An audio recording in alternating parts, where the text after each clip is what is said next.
My guest today is Deborah Fabbro. Deborah is directing 2 one-act plays which are presented as a double bill. They're the Browning version and South Downs, and the production opens shortly at Williamstown Little Theatre. It's great to welcome you back into the program, Deborah. It's lovely to be here, Joan. Thank you for having me. Oh, that's fine. You were here last year, around about July, when you were doing Lord Arthur Savile's Crime. That's correct, Maud yes. Yallick, which was lots of fun too. And now you've moved on to something totally different. Very different, Very but different. absolutely wonderful plays. Oh, yes. I'm looking forward very, very much to hearing about it because they're going to be very entertaining, I'm sure. So I will hand it over to you now to tell us a bit about these plays. Okay, so the first play, as you said, it's a double bill. The first play that we're presenting is Terence Rattigan's The Browning version, which I've always loved. I just think it's a most wonderful play. It's it's a bit sad, a bit Very emotional. very emotional, but it's quite beautiful. And when Rattigan wrote it back in the 1940s, he wrote a piece that was presented with it called Harlequinade, which is about theatre. So, being theatre, maybe we should have done it. But no, I don't think it's a comedy. And it doesn't, for me, quite work with Browning version. So in 2012, the Rattigan estate approached David Hare, the wonderful English playwright, to write a companion piece to the Browning version, and hence South Downs.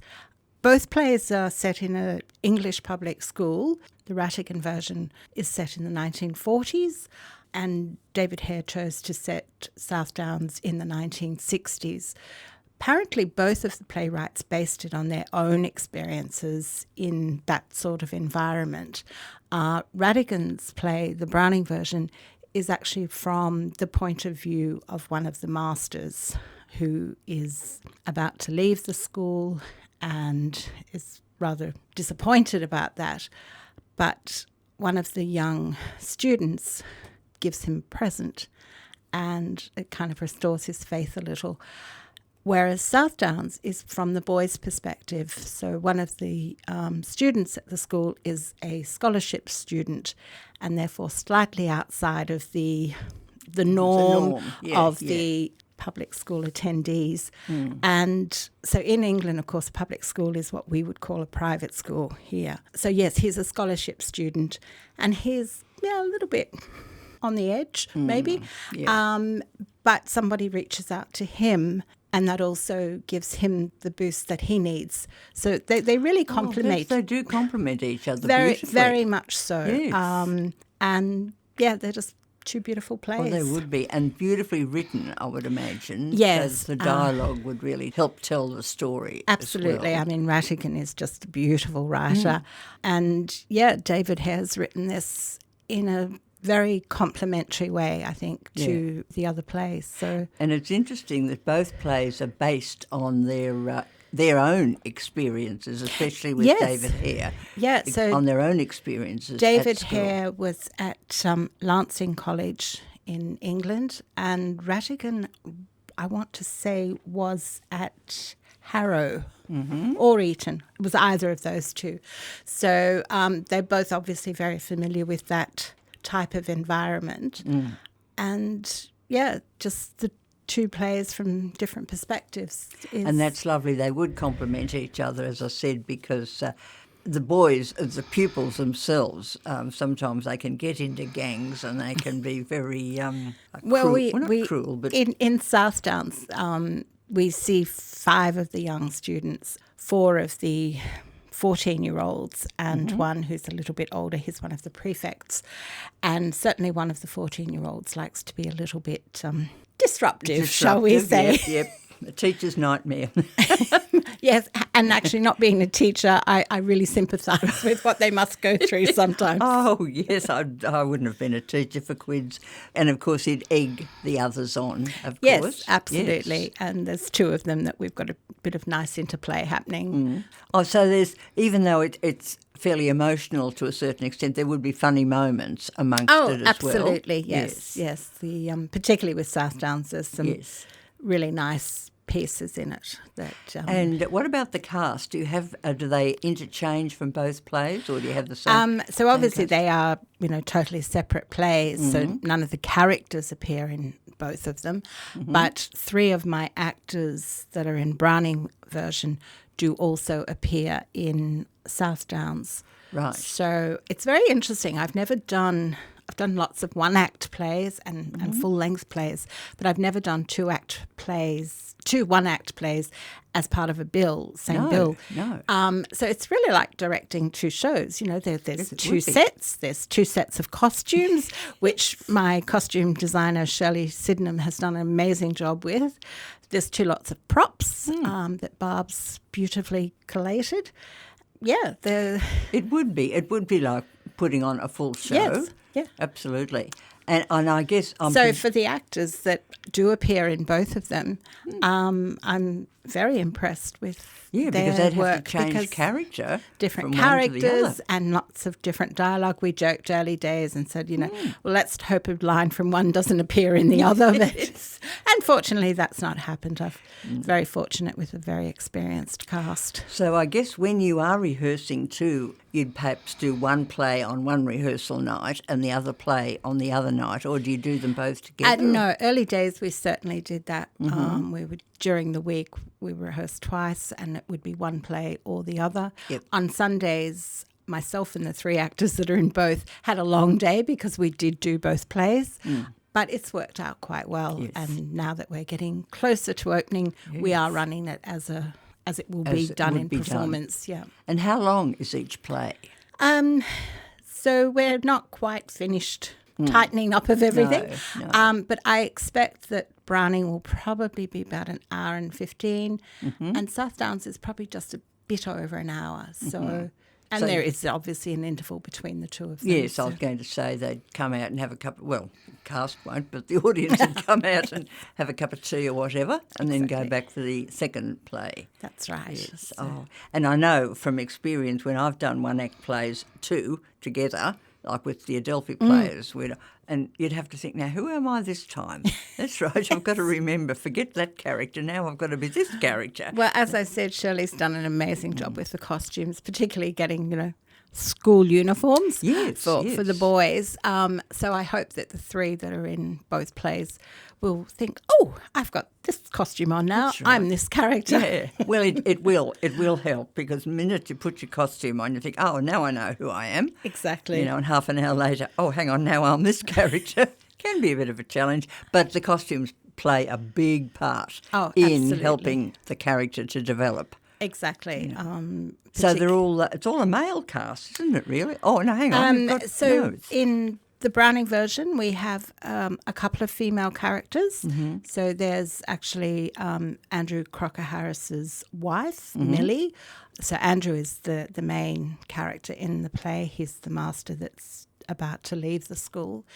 And Millie is his wife. And there's the young couple that are about to take over their flat within the school, and they come to have a look at it. So we get a second female character there. But in South Downs, it is only Belinda, who's the mother of one of the boys. And she comes to tea one afternoon, and I won't give up away too much of the plot. No, but yes, don't give it. They've got to go along and see what she gets served at tea and how it all comes together. Well, with the Browning version, set in the 40s, and the school rules would be so much stricter. Oh, absolutely, definitely. But even South Downs, even though it's the 1960s, and everyone kind of thinks, the 60s was what do they call it, swinging 60s and all of that. 60s, but it certainly wasn't. My nephew was at school in England, and even when he was there, 10 years ago.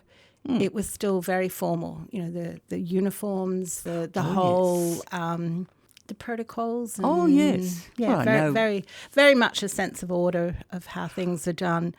Well, even when I went to school back in the 60s, when I see the pupils from that school now, totally They're different. quite different, yes. Yes. We were very, very, not Yes, young we ladies. We were young ladies, and you had to wear your gloves and your hat and the whole bit and be very, very posh and very well behaved. And I mean, the girls nowadays are too, but not quite to the extent that Well, used I mean, to I was at school in the 70s and 80s, and we still had uniforms with hats, and Yes, I don't think we had gloves. I can't remember that. Certainly a blazer, and if you left the school grounds, you weren't meant to.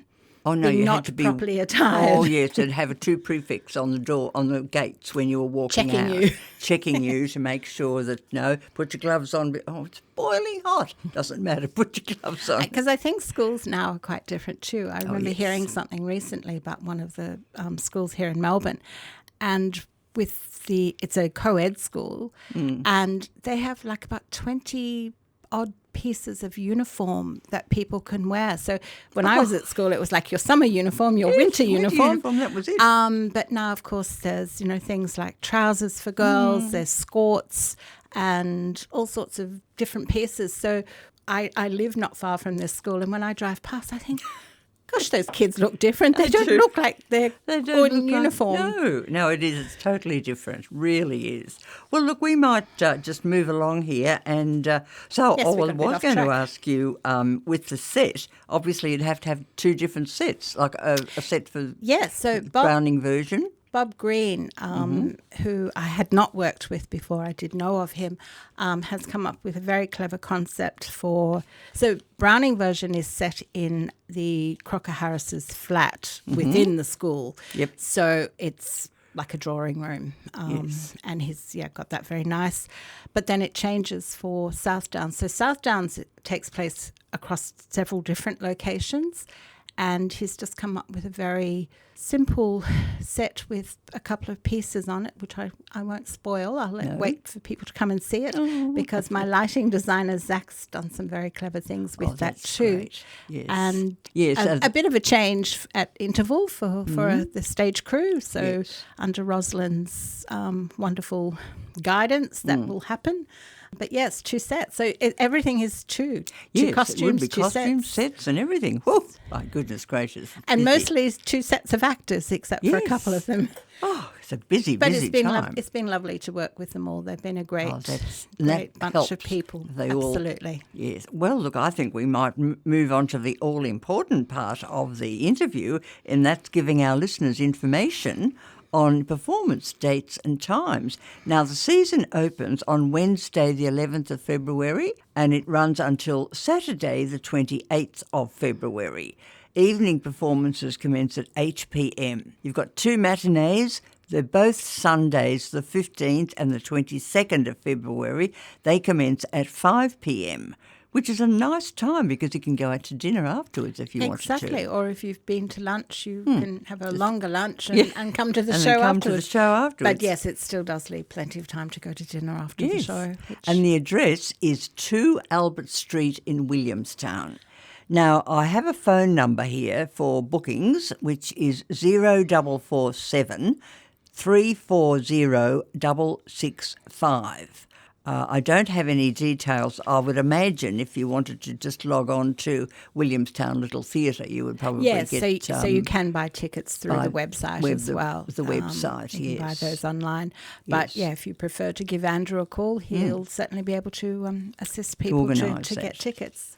Well, look, I want to say it's been such a delight having you back in again, Deborah. I always enjoy our little chats, as was quite obvious. Likewise, Joan. It's been lovely. And I'm sure this show is going to be a huge hit with your audiences at Williamstown because it's something a bit different. And that's what we want, isn't it? I think it's always nice to see something that you've not seen before. Yeah, absolutely. And I don't believe, obviously the Browning version has been done many times in Melbourne, but I don't believe that South Downs has. So. No, and having them both together as a double bill is something a bit more interesting too, I guess, isn't it? Absolutely. So I just want to say from all of us here at GDR, I want to wish you, your talented cast and crew, everyone connected with the production, chookers for a great opening night and a successful season with the Browning version and South Downs. Thank you very much, Joan. It's been a pleasure.